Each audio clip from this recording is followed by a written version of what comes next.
नमस्कार दोस्तों, मैं हूं दिव्यांश। स्वागत करता हूं आपका दिव्यांश बर्थडे यूट्यूब चैनल पर। आज मैं आपको करवाने जा रहा हूं इन्फिनेटिव। ठीक है, आपने काफी नाम सुना होगा, इन्फिनेटिव वगैरह बोला जाता है, non finite verbs, finite verbs, gerund होता है। ठीक है, तो उन्हीं में से हम नॉन फाइनाइट वर्ब के अंदर देखिए, नॉन फाइनाइट वर्ब क्या होती है वो जानने की कोई भी जरूरत आपको नहीं है।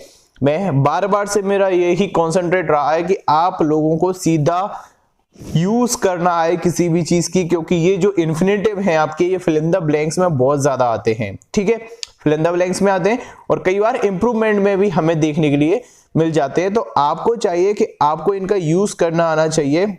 आपको ज्यादा डिटेल में जाने की कोई जरूरत नहीं है, क्योंकि ऐसा अपने एसएससी के एग्जाम में, किसी भी एग्जाम में इतना डिटेल में इन्फिनेटिव नहीं पूछे जाते। आपको वर्ब्स पता होना चाहिए और उनके साथ में इन्फिनेटिव का यूज कैसे किया जाता है वो आपको पता होना चाहिए। इन्फिनेटिव क्या होता है? देखिए, इन्फिनेटिव होता है 2 + V1, 2 प्लस वर्ब की फर्स्ट फॉर्म। इसको हम क्या बोलते हैं? इन्फिनेटिव। पूरा मिला के 2 प्लस वर्ब की फर्स्ट फॉर्म को मिला के हम क्या बोलते हैं?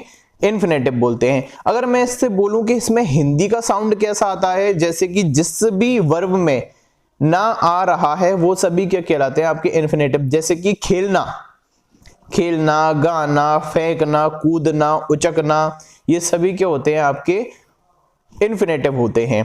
जब हम इन्हें किसी सेंटेंस में लिखते हैं तो अब इनका यूज किस प्रकार से किया जाता है, तथा इन्फिनेटिव जो 2 + V1 है, ये आपकी मुख्य क्रिया यानी कि मेन वर्ब से किस प्रकार अलग होती है, ये भी हमें जानना पड़ेगा। तो देखिए, जो 2 + V1 होता है, ये मुख्य क्रिया नहीं होती किसी भी सेंटेंस की, ये मुख्य क्रिया नहीं होती। जैसे कि अगर मैं आपसे बोलूं, देखिए, अगर मैंने अकेला लिखा वांट, सॉरी वांट नहीं, जैसे कि मैंने लिखा प्ले, अगर मैं प्ले अकेला लिख रहा हूं तो ये मुख्य क्रिया का रूप है। यदि मैंने 2 + प्ले कर दिया, 2 प्ले कर दिया, तो ये मुख्य क्रिया नहीं है। अब ये क्या बन जाएगा? आपका इन्फिनेटिव बन जाएगा। ठीक है, तो देखिए इसका यूज कैसे होता है, और जब हम हिंदी में ट्रांसलेशन करते हैं तो इसका मतलब कैसे निकल के आता है। जैसे मैंने लिखा I want to play, I want to play.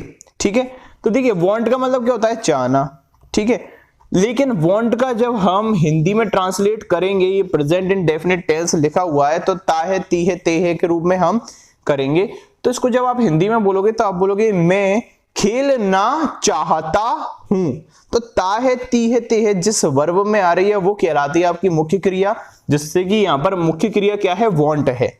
और जिसमें ना नीने आ रहा है वो कहलाता है आपका इन्फिनेटिव। जैसे कि खेलना, आई वॉन्ट टू प्ले, मैं खेलना चाहता हूं। ठीक है, और आप क्या बोल सकते हैं? जैसे कि he is just about to leave, वह जाने वाला है। तो जाना यहां पर क्या हो गया? आपका इन्फिनेटिव हो गया। वो सब ठीक है, हिंदी की बात है। अब जो मेन मुद्दा है वो क्या है? इनके एग्जांपल्स, किन वर्ब्स के साथ में इनको यूज किया जाता है, वो वर्ब्स आपको याद रखना बहुत ज्यादा जरूरी है। यहां पर मैंने 20 सेंटेंसेस लिखे हुए हैं जो कि बहुत ही ज्यादा इंपॉर्टेंट है इन्फिनेटिव के लिए। मतलब कि ऐसी वर्ब्स जिनके साथ में 2 + V1 का यूज किया जाता है, यानी कि इन्फिनेटिव का यूज किया जाता है। तो देखिए एग्जांपल के साथ हम इसको समझने की कोशिश करते हैं। सबसे पहले तो देखना, इन्फिनेटिव का यूज सब्जेक्ट की तरह भी किया जाता है। जैसे कि टू स्मोक, यानी कि सिगरेट पीना, टू स्मोक, सिगरेट पीना। जब भी 2 + V1 का यूज किया जाएगा तो हमेशा आप पीना, खाना, नहाना, ऐसा आप हिंदी में बोलेंगे। To smoke is detrimental to health, cigarette पीना स्वास्थ्य के लिए कैसा है? हानिकारक है। ठीक है, तो हमने यहां पर इसको 2 + V1 से, यानी कि इसको सब्जेक्ट बना के भी हमने यूज किया है। इसके स्थान पर आप स्मोकिंग भी बोल सकते थे, आप जीरंड से भी इसका यूज कर सकते थे। आप इसको ऐसा भी बोल सकते थे, smoking is dangerous to, sorry, smoking is detrimental to health, ये भी सही था। सिगरेट पीना स्वास्थ्य के लिए क्या है? हानिकारक है। और आप ऐसे भी बोल सकते हैं, to smoke is detrimental to health, cigarette पीना स्वास्थ्य के लिए क्या है? हानिकारक है। अब देखना, अब मैं जिन भी वर्ब्स को आपको बता रहा हूं, इनके बाद डायरेक्ट 2 + V1 का यूज किया जा सकता है। डायरेक्ट ही, सीधे ही, कि आपने यहां पर, जैसे सेंटेंस का स्ट्रक्चर क्या होता है? देखना, सब्जेक्ट होता है, फिर क्या आती है? वर्ब आती है, यही होता है, और फिर ऑब्जेक्ट होता है। लेकिन कुछ वर्ब ऐसी हैं कि पहले सब्जेक्ट आएगा फिर मुख्य क्रिया आएगी। मुख्य क्रिया के रूप होते हैं, फर्स्ट फॉर्म होती है, सेकेंड फॉर्म होती है, थर्ड फॉर्म होती है। तो subject plus verb plus 2 plus V1 यानी कि इन्फिनेटिव डायरेक्ट यूज किया जा सकता है। टेंस कोई सा भी हो सकता है। जैसे कि देखना, शी अग्रीड टू पे ₹5,000, वह 5,000 रुपए चुकाने के लिए सहमत हुई। चुकाने को, चुकाने, तो देखिए टू पे का मतलब क्या होता है, चुकाना। टू पे का मतलब क्या होता है, चुकाना। अग्रीड का मतलब क्या होता है, सहमत होना, लेकिन ये मुख्य क्रिया की तरह यूज किया जा रहा है, तो ये पास्ट इंडेफिनिट टेंस में लिखा हुआ है। तो हम कैसे बोलेंगे, वह 5,000 रुपए चुकाने को तैयार हुई या सहमत हुई। शी अग्रीड टू पे ₹5,000, तो ये क्या है आपका इन्फिनेटिव है। अगला देखना, I failed to pass the exam, मैं एग्जाम पास करने में विफल हुआ। मैं एग्जाम पास करने में, टू पास का मतलब क्या है, पास करना, सफल होना। मैं एग्जाम को पास करने में, उत्तीर्ण करने में विफल हुआ। I failed to pass the exam, तो फेल के साथ में भी 2 प्लस B1 का यूज किया जाता है। अग्रीड के साथ में भी 2 प्लस B1 का यूज किया जाता है। ठीक है। मैनेज, देखिए मैनेज, मैनेज का मतलब क्या होता है, ट्राई करना, कोशिश करना, तालमेल बैठा लेना। My brother managed to get, देखिए टू गेट इन पूरा। My brother managed to get in the crowded bus, मेरा भाई क्राउडेड बस यानी कि भीड़ भरी बस में, ऐसी बस जिसमें बहुत ज्यादा क्या थी, भीड़ थी, उसमें अंदर जाने में क्या हो गया, सफल हो गया, मैनेज कर लिया उसने, अंदर जाना मैनेज कर लिया। तो देखिए गेट इन का मतलब क्या होता है, प्रवेश करना। गेट इन का मतलब क्या होता है, प्रवेश करना। तो मेरा भाई क्राउडेड बस में प्रवेश करने में क्या हुआ, सफल हुआ या वह मैनेज कर पाया। ठीक है, उसने कोशिश की और वह मैनेज कर पाया। तो मैनेज के साथ में भी 2 प्लस B1 का यूज किया जाता है। जैसे कि सब बोलते हैं ना, I will manage to take care of your business, मैं मैनेज कर लूंगा, तुम चले जाओ। आई विल मैनेज, बोलते हैं ना कि मैं मैनेज कर लूंगा, मैं संभाल लूंगा। ठीक है, वही। नेक्स्ट देखिएगा, we are not ready to run, हम लोग तैयार नहीं हैं भागने के लिए। टू रन, अब यहां पर रेडी के साथ में 2 प्लस B1 का यूज किया जाता है, याद रखना, फॉर का यूज नहीं किया जाएगा। आप ऐसे नहीं बोल सकते we are not ready for running, गलत हो जाएगा। We are not ready to run, हम लोग भागने को तैयार नहीं है, हम लोग भागने को तैयार नहीं है। भागने को नानी ने आ रहा है, आ गया समझ में। नेक्स्ट देखना, द टेनेंट्स, टेनेंट्स यानी क्या होते हैं, किराएदार। रिफ्यूज्ड यानी क्या होता है, इनकार कर देना। टू लीव, जो किराएदार थे उन्होंने जाने से इनकार किया। जो किराएदार थे उन्होंने जाने से इनकार किया, मतलब कि वो घर नहीं छोड़ेंगे। टेनेंट्स यानी किराएदार, रिफ्यूज्ड यानी इनकार करना, और टू लीव यानी छोड़ना।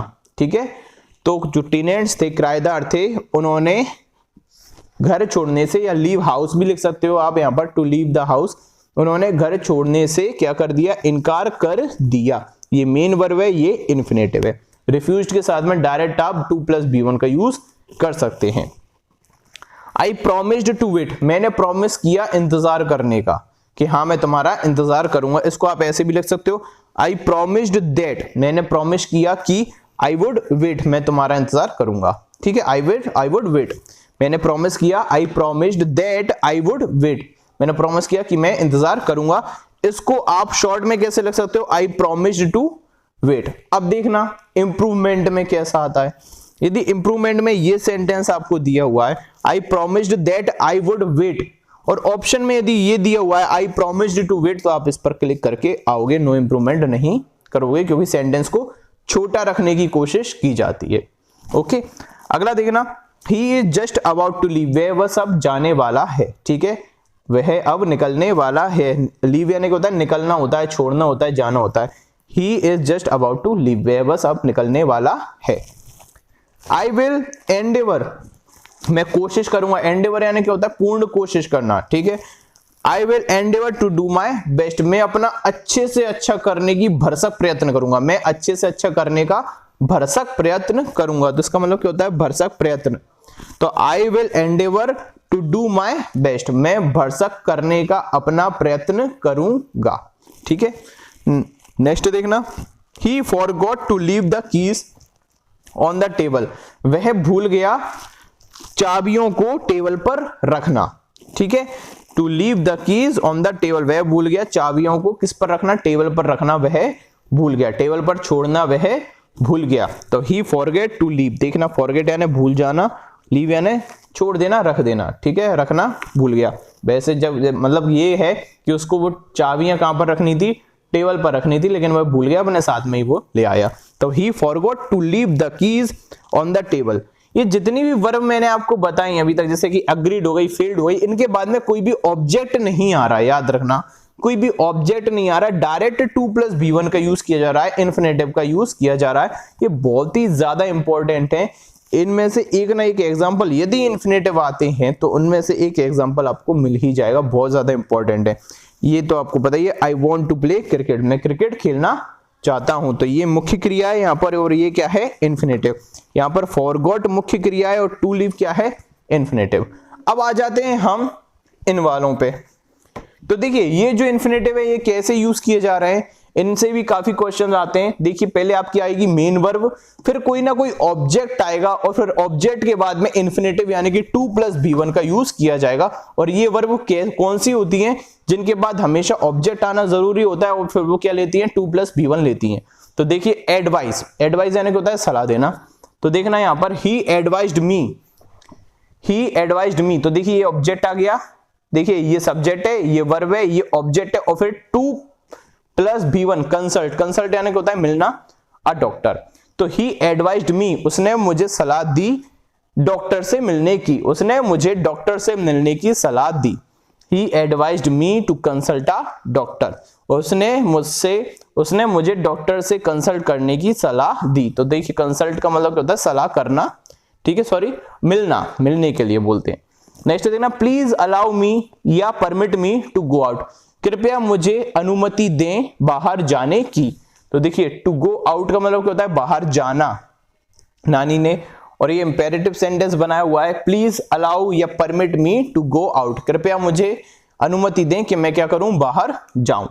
नेक्स्ट देखना, आई फॉरबिड हिम, फॉरबिड का मतलब क्या होता है, इनकार कर देना, मना कर देना। फॉरबिड का मतलब क्या होता है, मना कर देना।